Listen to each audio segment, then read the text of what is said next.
नमस्कार दोस्तों, मैं आदित्य गुप्ता आज आप सभी के समक्ष अपने कुछ विचार चाइना के विषय में प्रस्तुत करना चाहता हूँ और मेरा यह विचार है चाइना के विषय में क्योंकि यह चाइना जो हमारा पड़ोसी मुल्क है, जो हमारे उत्तर में स्थित है, यह काफ़ी शक्तिशाली और संपन्न राष्ट्र है और यह देश दुनिया के दूसरा सबसे शक्तिशाली देश है।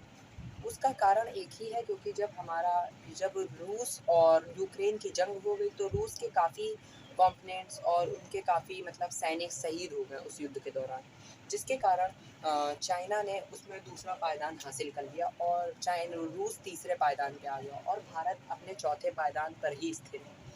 और चाइना की शुरुआत बहुत ही ख़राब समय से हुई थी।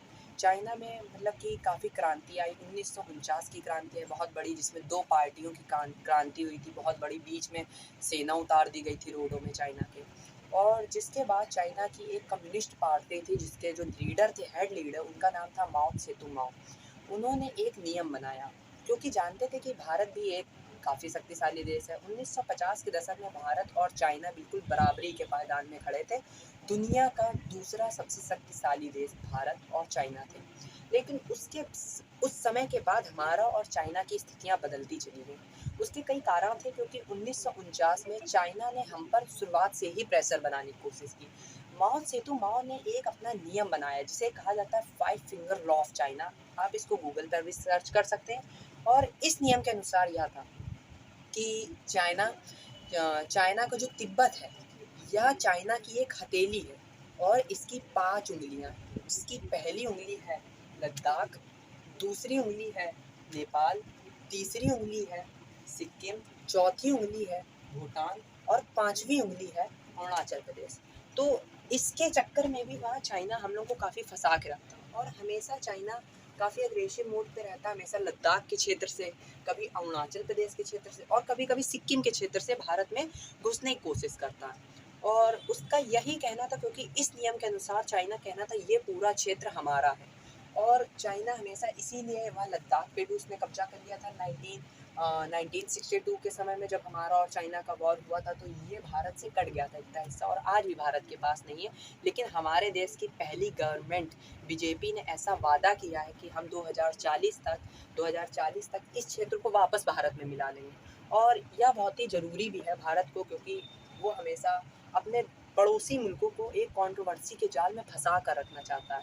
उसका कारण यह है कि वह चाहता है, उसकी विस्तारवादी सोच है, वो चाहता है कि हम अपने पड़ोसी और कमज़ोर देशों पे कब्जा करके और अपने राज्य को बढ़ा सकते हैं, अपनी शक्ति बढ़ा सकते हैं, अपनी इकोनॉमी बढ़ा सकते हैं, अपनी जीडीपी बढ़ा सकते हैं। तो इसी तरह वह हमेशा हर देश में इसी तरह करता रहता है और उसका एक, यदि मैं इस वाले नक्शे में दिखाना चाहूँ तो उसके एक साउथ ईस्ट में एक कंट्री है, छोटी सी है काफ़ी, उसका नाम है ताइवान। और उस कंट्री में वो, जबकि क्योंकि एक अलग देश है, बिल्कुल अलग देश है चाइना से, और चाइना हमेशा उसको भी अपना बताता है क्योंकि वन चाइना पॉलिसी के अनुसार चाइना की एक पॉलिसी है, वन चाइना पॉलिसी, जिसमें ताइवान और चीन दोनों एक ही मुल्क है, यानी दुनिया के सामने यह दोनों अलग तरह से काम करते हैं, लेकिन चाइना इसको बताता है कि यह एक ही मुल्क है। और चाइना ने एक वन चाइना पॉलिसी अपनाई है और क्योंकि चाइना का बहुत ही ज़्यादा दबदबा है पूरी दुनिया में, यूएनओ में भी उसके पास वीटो पावर है। उसका भी एक इतिहास रहा है क्योंकि 1950 के दशक में हमारे पंडित जवाहरलाल नेहरू जी को जब यूएनओ ने वीटो की हम लोग को पावर सौंपी थी, तो उस समय हम, उसमें एक नियम होता है कि हमें वीटो का, यूएनओ का खर्चा उठाना पड़ता है, कम से कम 6% हमें खर्च उठाना था। और उस समय भारत के लिए 6% खर्च उठाने की भी बात बहुत कठिन थी क्योंकि उसी समय हम लोगों को आज़ादी मिली थी 1947 में और 3 साल बाद हमें वीटो दे दी गई, तो हम लोग झेल ना पाते उसका खर्च।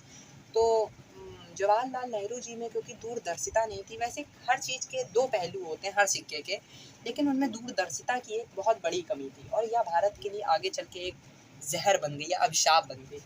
और जिसके बाद इन्होंने, क्योंकि ये चाइना को बहुत अपना दोस्त समझते थे, बहुत करीबी मित्र, और इन्होंने 1952 में चाइना को एक ये वीटो पावर दे दी। उसके पश्चात चाइना ने क्या किया, चाइना ने, क्योंकि भारत भी उसके बाद अपना नॉन एलाइजिंग मूवमेंट में चला गया क्योंकि कोल्ड वॉर चल रहा था उस समय 2 देशों का, अमेरिका और रूस का।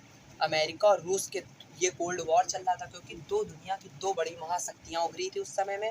1945 के बाद दुनिया की दो, सेकेंड वर्ल्ड वॉर के बाद दुनिया की दो सबसे महाशक्तियाँ, एक पहली अमेरिका और दूसरी रसिया। अमेरिका को पहली दुनिया और रसिया को दूसरी दुनिया कहा गया। इन दोनों में जो देश किसी दूसरी संख्या के, किसी दूसरे मुल्क के मतलब साथ चला जाता, तो दूसरा मुल्क उस पर प्रेशर बनाता या उस पर आक्रमण करके जीत लेता था। मतलब ये दोनों आपस में युद्ध नहीं करते थे, बल्कि जैसे कि हिंदुस्तान से पूछा कि आप किस मुल्क में जाएंगे, तो हिंदुस्तान ने कह दिया हम रसिया के मुल्क में चले जाएंगे, रसिया के साथ हम हैं, तो अमेरिका भारत पर आक्रमण कर देगा। तो ऐसी कुछ नियम कानून चलते थे कोल्ड वॉर के दौरान। लेकिन 1945 के पश्चात ऐसा ज़्यादा हो गया और चाइना हमसे 1950 के बाद काफ़ी आगे चला गया। उसका भी एक कारण था, क्योंकि उसने ओपन चाइना पॉलिसी अपनाया, और उसके अनुसार यह था कि मतलब कि कोई भी देश में कोई भी फैक्ट्री या कोई भी मतलब नई चीज़ आप शुरुआत करते हैं, तो उसकी फैक्ट्री आप हमारे मुल्क में बना सकते हैं, भले ही आप उसका हेड ऑफिस कहीं भी बनाएं। तो हेड ऑफिस थे जो जितने भी, वो सभी चाइना में रखे गए, क्योंकि जहाँ पर फैक्ट्रियाँ होंगी वहीं पे तो आसपास कहीं पे हेड ऑफिस भी होंगे। इसी तरह चाइना ने अपने जितने भी हेड ऑफिस थे वो हांगकांग में रखे गए थे। जितनी भी बड़ी बड़ी कंपनियां थी सब अपने फैक्ट्रियां भी चाइना में लगाती थी, जिसके कारण चाइना को कई फायदे होते थे। चाइना को रोज़गार मिलता था, चाइना के लोगों को रोज़गार मिलता था, जिससे उसके जो पब्लिक थी उसने अपनी पब्लिक को असेट बना लिया, अपनी पब्लिक को इतना शक्तिशाली कर दिया कि चाइना कभी भी पीछे ना हो पाए किसी भी समय में, उसके पास इतना पैसा आ गया। लेकिन जब 1999 में इसने हांगकांग को पे भी कब्जा कर लिया। हांगकांग एक छोटा सा शहर है चाइना का, जो चाइना का नहीं था किसी समय में। 1999 में जब इसको पुर्तगाल छोड़ के गए थे, तब चाइना ने इस पर अपना अधिकार कर लिया। तो जब इसमें चाइना ने अधिकार कर लिया, तो उसके बाद जो हांगकांग की बड़ी बड़ी कंपनियां थी, जो चाइना में बहुत बड़ी बड़ी कंपनियों के हेड ऑफिस थे, वो सब हेड ऑफिस हांगकांग को छोड़कर यहाँ पर दुबई में आ गए। सऊदी अरब के किनारे है अबू धाबी, दुबई छोटा सा देश है, यूएई जिसे कहते हैं, यहाँ का एक बहुत बड़ा जिला है दुबई। यहाँ पर आके सारी कंपनियों ने हेड ऑफिस बना लिए, जिसके बाद 1990 के दशक के बाद ही दुबई यहाँ दिख रहा है, जो आज का दुबई इतना अच्छा है। उसका कारण कहीं ना कहीं यही था, क्योंकि चाइना ने अधिकार कर लिया था। और उसके बाद चाइना में फैक्ट्री आ गई थी, लोगों को रोज़गार मिल रहा था। फैक्ट्रियाँ तो आदमी हटा नहीं सकता, इसलिए फैक्ट्रियाँ बनी रही और चाइना दिन पर दिन मजबूत होता चला गया।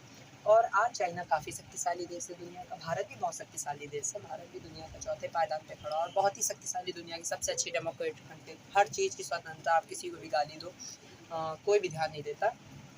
और लेकिन आजकल एक कंट्रोवर्सी काफ़ी फेमस है ताइवान और चाइना के रिस्पेक्ट में। उसका कारण यह है कि ताइवान एक छोटा सा देश है, उसने कह दिया है कि हम अपना एक अलग वो बनाएंगे, बिल्कुल अलग और वैसे अलग है भी। ये कंट्रोवर्सी कुछ ज़्यादा भड़क गई जब अमेरिका की एक बहुत बड़ी संसद की नेता है जो अमेरिका की, उनका नाम है नैन्सी पेलोसी। उन्होंने जब यहाँ पर जाने का तय किया, तो चाइना ने उन पर प्रेशर बनाया, क्योंकि आज चाइना भी काफ़ी शक्तिशाली देश है, वो अमेरिका तक के देश को भी प्रेशराइज कर सकता है। तो उसने यही किया और नैन्सी पेलोसी को काफ़ी प्रेशर बनाया कि ये हमारे मुल्क पे ना, हमारे ये छोटे से आइलैंड पे ना आना है तो बीजिंग आइए, आप वहाँ क्यों जा रही हैं। जब इन्होंने जब ताइपाई में जाने का निश्चित किया, तो चाइना ने सीधा अमेरिका को ये जवाब दिया कि आग से मत खेलना, जल जाओगे। ये सीधा प्रॉस्पेक्टिव था, सीधा धमकी दे दी गई थी अमेरिका को कि आग से मत खेले वरना जल जाओगे तुम भी। तो लेकिन अमेरिका भी बिल्कुल युद्ध के लिए तैयार था उस समय। चाइना कुछ भी करेगा तो इस पर चला जाएगा बेचारा। लेकिन और जैसे ही नैन्सी पेलोसी का प्लेन जैसे ही ताइपे में उतरा, वैसे ही अमेरिका ने अपने सारे पूरी सेना को अलर्ट मोड पे कर दिया और सीधा तैयार कर दिया, और चारों तरफ से ताइवान को घेर के सीधा ड्रिलिंग स्टार्ट कर दी, यानी प्रैक्टिस स्टार्ट कर दी चाइना की सेना ने कि हम कभी भी युद्ध कर सकते हैं, हम कभी भी आक्रमण कर सकते हैं। तो जापान ज़्यादा बोल रहा, तो जापान पे भी एक मिसाइल मार दी।